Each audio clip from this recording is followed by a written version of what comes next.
தேவனுடைய பரிசுத்த நாமம் மயப்படுவதாக. ஆசீர்வதிக்கப்பட்ட இந்த நல்ல நாளிலும் கூட அருளர் தொழிலின் மூலமாக உங்களை சந்திப்பதில் நான் மிக்க மகிழ்ச்சியுள்ளவனாக இருக்கிறேன். பிரியமானவர்களே, இன்றைக்கும் வேதத்திலிருந்து சில காரியங்களை கற்றுக்கொள்ள தேவன் நமக்கு உதவி செய்வாராக. நாம் வாசிக்கலாம். சங்கீதம் 120 சங்கீதம் முதல் வசனம்.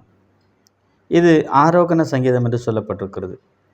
என் நெருக்கத்திலே கர்த்தரை நோக்கி கூப்பிட்டேன், அவர் எனக்கு செவி கொடுத்தார். இந்த செவி கொடுத்தார் என்கிற வார்த்தையை குறித்து இந்த சங்கீதக்காரன் சொல்லும் பொழுது, என்னுடைய கூப்பிடுதலுக்கு, என்னுடைய வேண்டுதலுக்கு தேவன் நிச்சயமாக எனக்கு செவி கொடுத்தார் என்கிற அந்த உறுதியை சொல்லுகிறதை நாம் பார்க்க முடிகிறது. பிரியமானவர்களே, மனிதனாய் பிறந்து இந்த உலகத்தில் வாழக்கூடிய ஒவ்வொருடைய வாழ்க்கையிலும் நெருக்கங்கள் உண்டு, பாடுகள் உண்டு, வேதனைகள் உண்டு. ஆனால் அந்த பிரச்சனை தீர்வதற்குண்டான வழிகள் இன்றைக்கு யாரிடத்தில் இருக்கிறது என்பது அநேகருக்கு தெரியாது. ஆனால் கர்த்தருடைய பிள்ளைகளுக்கோ நிச்சயமாக கர்த்தர் தம்முடைய பிள்ளைகளுக்கு நன்மையானவைகளை தருகிறவர்.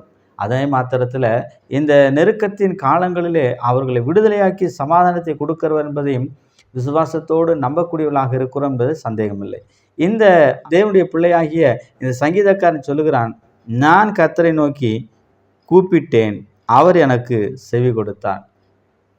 தேவன் செவி கொடுக்கிறார் என்பதை எந்த அளவுக்கு விசுவாசிக்கிறார் என்பதை இதன் மூலமாக நாம் புரிந்து கொள்கிறது. அவருக்கு மாத்திரமல்ல, அவரை சார்ந்து இருக்கிற, அவரை விசுவாசிக்கிற அத்தனை பேருக்குமே அவர் செவி கொடுக்கக்கூடியவராக இருக்கிறார் என்பதிலே எந்த சந்தேகமும் கிடையாது. மாத்திரமல்ல, நம்முடைய ஆண்டவராகிய கர்த்தர் நம்முடைய சூழ்நிலைகளை அறிந்தவராக இருக்கிறார், நம்முடைய காரியங்களை தெரிந்தவராக இருக்கிறார். ஏனென்று சொன்னால், உன்மேல் என் கண்ணை வைத்து நான் உனக்கு ஆலோசனை சொல்லுவேன் என்று சொல்லக்கூடிய தேவனாய் கர்த்தர் இரவும் பகலும் நம்மை நோக்கி பார்க்கக்கூடியவராக, நம்மை காணக்கூடியவராக, அதே நேரத்தில் நம்மோடு கூட இருக்கக்கூடியவராக நம்முடைய தேவன் இருக்கிறார். ஆனபடினாலே நமக்கு வரக்கூடியதான எப்பேற்பட்ட போராட்டத்திற்கு மத்தியிலும் கூட தேவன் நமக்கு விடுதலை கொடுத்து சமாதானத்தில் நிரப்புகிற ஒரு ஆண்டவராக இருக்கிறார் என்பதில் எவ்வளோ ஆச்சரியமாக இருக்கிறது இல்லையா? ஆகவே இப்படிப்பட்ட வல்லமே தேவனாய் கர்த்தருடைய பிள்ளைகளாக இருப்பதினாலே நாம் இன்னும் அதிகமாக தேவனை நேசித்து அவருக்கு நன்றி சொல்ல வேண்டும். இதோ சங்கீதக்காரன் சொல்லும் பொழுது இப்படி சொல்லுகிறார். ஆனால் எப்படி அவருக்கு சமாதானம் வந்தது, எப்படி அவருக்கு நன்மை வந்தது, எப்படி தேவன் அவருக்கு செவி கொடுத்தார்? 121 சங்கீதத்திலே நாம் பார்க்கிறோம் 2 வசனம்.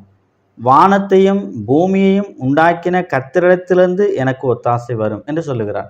பிரியமானவர்களே, ஒத்தாசையை கொடுக்கக்கூடிய ஒரு தேவன் தான் நம்முடைய தேவனாகிய கர்த்தர்.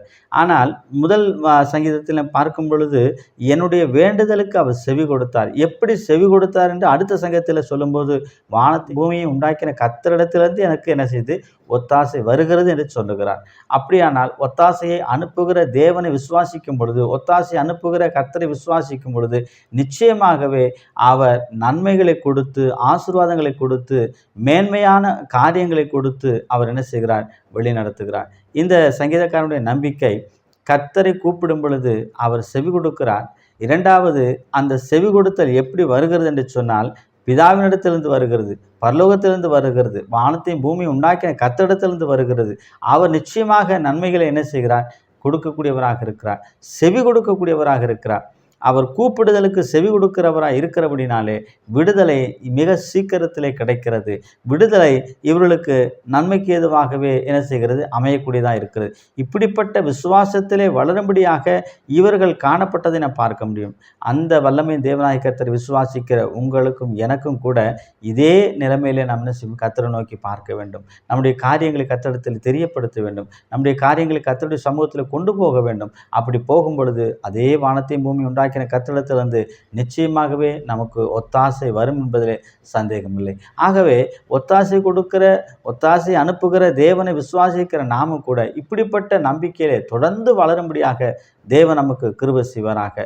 பிரியமானவர்களே, நம்முடைய காரியங்கள் எதுவானாலும் சரி, நம்முடைய சூழ்நிலைகள் எதுவானாலும் சரி, நாம் தேவனை நோக்கி நம்முடைய விண்ணப்பங்களை நாம் தெரியப்படுத்தும் பொழுது, நம்முடைய காரியங்களை அவருக்கு தெரியப்படுத்தும் பொழுது கர்த்தர் நிச்சயமாக நமக்கு என்ன செய்வார்? செவி கொடுப்பார். அவர் செவி கொடுக்கிறவர் மாத்திரமல்ல, நமக்கு பிரச்சனைகளிலிருந்து விடுதலை கொடுக்கக்கூடியவராக இருக்கிறார்.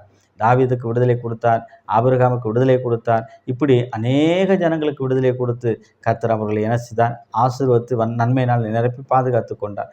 அந்த வல்லமை தேவனாய் கர்த்தரை விசுவாசிக்கிற நாமும் கூட அப்படிப்பட்ட அந்த நம்பிக்கையோடு கூட தொடர்ந்து நம்முடைய விசுவாசத்தை முன்னேறி போவோம். உங்களுக்கும் எனக்கும் தேவனாய் கர்த்தர் தொடர்ந்து அப்படிப்பட்ட கிருபைகளை கொடுத்து வழிநடத்துவார் என்பதிலே நம்பிக்கையாக இருப்போம். அப்படிப்பட்ட விசுவாசத்துக்குள்ளாக அழைக்கப்பட்ட நாம் அவைகளை உணர்ந்து புரிந்து என்ன செய்வோம், செயல்படுவோம். ஆகவே கர்த்தருடைய வார்த்தைகளை கேட்கக்கூடிய நாமும் கூட, கர்த்தருடைய காரியங்களை விசுவாசிக்கிற நாமும் கூட இப்படிப்பட்ட சிந்தையிலே வளர்வதற்கு தேவன் நமக்கு அனுக்கிரகம் பாராட்டுவாராக.